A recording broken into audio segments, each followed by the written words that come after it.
যিসকলে ইতিমধ্যে অমৃত বৃক্ষত ৰেজিষ্ট্ৰেশ্যন কৰা হৈ আছে বা যিসকলে নতুনকৈ ৰিনিউৱেল কৰিলে সকলোৱে এতিয়া ফটো আপলোড কৰিব লাগিব। এতিয়া আপোনালোকে এই ফটো কেনেকৈ আপলোড কৰিব পাৰিব? এতিয়া চাওক, আপোনালোকৰ হাতত যদি মোবাইল বা লেপটপ কম্পিউটাৰ আছে, অতি সহজতে আপোনালোকে এই ফটো আপলোড কৰিব পাৰিব।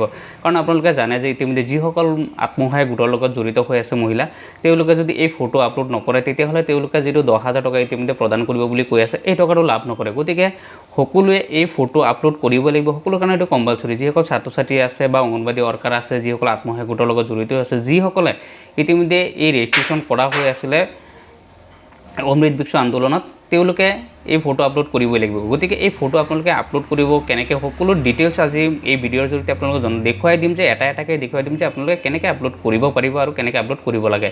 গতিকে সকলোকে তাৰ লগত এটা ৰিকুৱেষ্ট থাকিল যাতে আপোনালোকে চেনেলটো ছাবস্ক্ৰাইব কৰি ভিডিঅ'টো লাইক আৰু এটা শ্বেয়াৰ কৰি দিয়ে। এতিয়া প্ৰথমতে চাওক, মই লেপটপ স্ক্ৰীণত বাকীখিনি আপোনালোক সকলোখিনি দেখুৱাই দিম যাতে আপোনালোকে কেনেকৈ আপলোড কৰিব লাগে। আপোনালোকে প্ৰথমতে গুগলত আহি পেলাই যিটো অমৃত বৃক্ষ আছে, অমৃত বৃক্ষত আপোনালোকে ছাৰ্চ কৰি দিব। যিটো প্ৰথম যিটো লিংক আহে আপোনালোকে এইটো আপোনালোকে ক্লিক কৰি দিব। এইটো হৈছে অমৃত বৃক্ষৰ মেইন ছাইটটো। ইয়াতে আপোনালোকে গোটেইখিনি ইয়াত ফটো আপলোড কৰিব লাগিব। যিখিনি কাম কৰিব লাগে বা ৰিনিউৱেল কৰিব লাগে বা নতুনকৈ যদি ৰেজিষ্ট্ৰেশ্যন কৰিব লাগে তেওঁলোকে ইয়াতে কৰিব পাৰিব। কাৰণ কিছুমান মানুহৰ চাওক ইতিমধ্যে মোবাইল নাম্বাৰটো হেৰাই গৈছে বা বহুতৰ মোবাইল নাম্বাৰটো নাইকিয়া হৈ গৈছে, তেওঁলোকে নতুনকৈ ৰেজিষ্ট্ৰেশ্যন কৰিব পাৰে। এতিয়া নতুনকৈ ৰেজিষ্ট্ৰেশ্যন কোনে কোনে কৰিব পাৰে?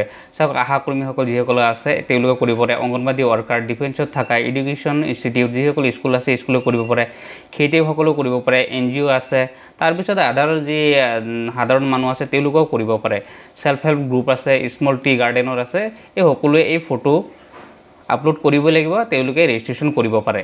গতিকে যিসকলে মোবাইল নাম্বাৰ হেৰাই গৈছে বা যিসকলে ৰেজিষ্ট্ৰেশ্যন নাম্বাৰটো ৰেজিষ্ট্ৰেশ্যন ৰিনিউৱেল কৰিব পৰা নাই, তেওঁলোকে নতুনকৈ ৰেজিষ্ট্ৰেশ্যন কৰি পেলাই ফটো আপলোড কৰিব পাৰিব। এতিয়া যিসকলে ইতিমধ্যে ৰেজিষ্ট্ৰেশ্যন হৈ আছে তেওঁলোকে প্ৰথমতে ৰিনিউৱেলতে ক্লিক কৰিব পাৰে বা লগইন যিটো আছে লগইনো কৰিব পাৰে। প্ৰথমতে ৰিনিউৱেলতে ক্লিক কৰিব। ৰিনিউৱেল ক্লিক কৰাৰ পিছত যিটো আপোনালোকৰ মোবাইল নাম্বাৰ আছে, মোবাইল নাম্বাৰটো বহাই দিব। মোবাইল নাম্বাৰটো বহাই দিয়াৰ পিছত আপোনালোকৰ যিটো OTP আহে, OTPটো দি পেলাই আপোনালোকে ছাবমিট কৰি দিব। ছাবমিটত ক্লিক কৰাৰ পিছত যিটো নাম আছে তাৰ এড্ৰেছ গোটেইখিনি আহি গৈছে। তাৰপিছত নেক্সট আকৌ আপোনালোকে ৰিনিউৱেলত ক্লিক কৰি দিব। ৰিনিউৱেলত ক্লিক কৰাৰ পিছত এইটো চাওক, যিটো ৰেজিষ্ট্ৰেশ্যন নাম্বাৰ আছে আপোনালোকে ৰেজিষ্ট্ৰেশ্যন নাম্বাৰটো আপোনালোকে কপি কৰি ল'ব। তাৰপিছত যিটো লগইন লিখা আছে আপোনালোকে লগইনত পুনৰ ক্লিক কৰি দিব। লগইনত ক্লিক কৰাৰ পিছত যিটো আছে OTP লিখা আছে তাত আৰু ৰেজিষ্ট্ৰেশ্যন নাম্বাৰটো দি দিব আৰু মোবাইল নাম্বাৰ যিটো আছিলে আপোনালোকে মোবাইল নাম্বাৰটো ইয়াতে বহাই দিব।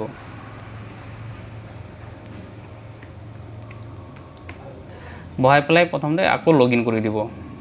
এতিয়া লগইন কৰাৰ পিছত চাওক গোটেই সম্পূৰ্ণ ডিটেইলছ আহি গৈছে। কিন্তু ইয়াত এটা বস্তু, এতিয়া চাওক প্ৰথমতে যেতিয়া আপোনালোকে ৰিনিউৱেল কৰিছিলে তেতিয়াহ'লে ইয়াত ফটো আপলোড অপশ্যনটো নাছিলে। এতিয়া এই ফটো আপলোড অপশ্যনটো আহি গৈছে, আপোনালোকে ইয়াতে ফটো আপলোড কৰিব লাগিব। এতিয়া ফটো আপলোড কৰিবলৈ আপোনালোকে যিটো গো লিখা আছে আপোনালোকে ইয়াতে ক্লিক কৰিব। ইয়াতে ক্লিক কৰাৰ পিছত চাওক, এতিয়া যিটো লেটিটিউড আৰু লংটিটিউড অলৰেডি ইয়াতে শ্ব' কৰি আছে, মানে যিটো এৰিয়াত হয় এৰিয়াৰ লংটিটিউড আৰু লেটিটিউড অট'মেটিকলি ইয়াতে লৈ ল'ব। তাৰপিছত যেতিয়া আপোনালোকে ফটো মাৰিব, এতিয়া ফটোটো হৈছে আপোনালোকে GPS কেমেৰাত আপোনালোকে মাৰিব লাগিব। যদি আপোনালোকৰ হাতত মোবাইল আছে, মোবাইলত তেতিয়া আপোনালোকে প্লে ষ্ট'ৰৰ পৰা গৈ আপোনালোকে GPS কেমেৰা বুলি আহিব, GPS কেমেৰা এটা আপোনালোকে ইনষ্টল কৰি ল'ব। ইনষ্টল কৰাৰ পিছত আপোনালোকে যিটো ফটো মাৰিব সেই ফটোটো আপোনালোকে এনেকুৱা ধৰণৰ আপোনালোকে চাব পাৰিব। ইয়াত চাওক যিটো ব্লেজ থাকে, ব্লেজৰ নাম আহি যাব, তাত কিমান সময়ত কেইটা বজাত আপোনালোকে ফটো মাৰিলে গোটেই ডিটেইলছ থাকিব ইয়াতে। তাৰপিছত লংটিটিউড আৰু লেটিটিউড ইয়াতো অলৰেডি শ্ব' কৰি আছে। এই ফটোটো আপোনালোকে আপলোড কৰিব লাগিব। আপোনালোকে যেতিয়া GPS কেমেৰাত আপোনালোকে যেতিয়া ফটো মাৰিব এনেকুৱা ফটো আহিব, ছেম এনেকুৱা ফটোটো আপোনালোকে আপলোড কৰিব লাগিব।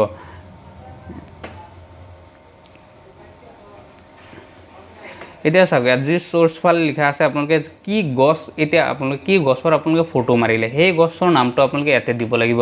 উগুৰু হওক, আমলখি হওক, অৰ্জুন হওক, যি গছেই হওক আপোনালোকে যিকোনো এটা চিলেক্ট কৰিব লাগিব। সেই গছটোহে আপোনালোকে ইয়াত ফটো মাৰি পেলাই দিব লাগিব। তাৰপিছত এইটো চিলেক্ট কৰাৰ পিছত যিটো চ'ৰ্চ ফাইল লিখা আছে আপোনাৰ চ'ৰ্চ ফাইলত ক্লিক কৰিব।